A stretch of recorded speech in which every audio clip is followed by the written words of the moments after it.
Air China has resumed flights to Johannesburg's Tambo International Airport after 3 years.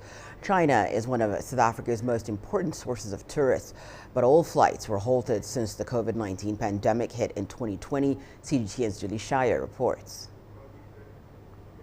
South Africa is one of 20 countries back on Air China's international flight schedule as the airline resumes weekly flights to Johannesburg after 3 years. This is a significant boost, not just for tourism, a significant boost for trade, for investment, diplomatic relations, but also people-to-people relations. China is one of our key top source market and a huge trading partner that contributes over 9% of our export.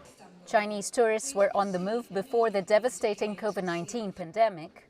South Africa alone welcomed just 120,000 global arrivals from its strategic trade partner. We estimated over 170 million trips were taken by Chinese tourists around the world. And in the first half of the year, they estimate $127 billion was spent on tourism from these Chinese tourists. So if we just look at those numbers, we think that the potential is fantastic.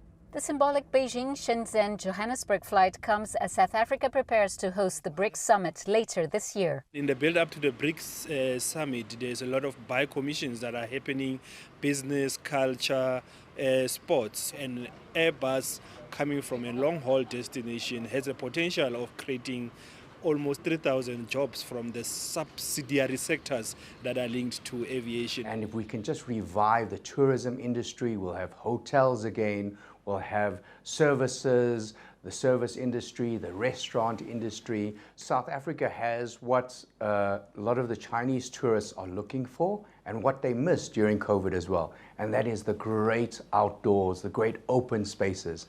Resumption of flights from China is part of a revival plan for Gauteng's tourism sector, which suffered a devastating blow through the pandemic. International visitor arrivals have improved, but there's still some way to go before the industry has fully recovered. Julie Shire, CGTN, South Africa.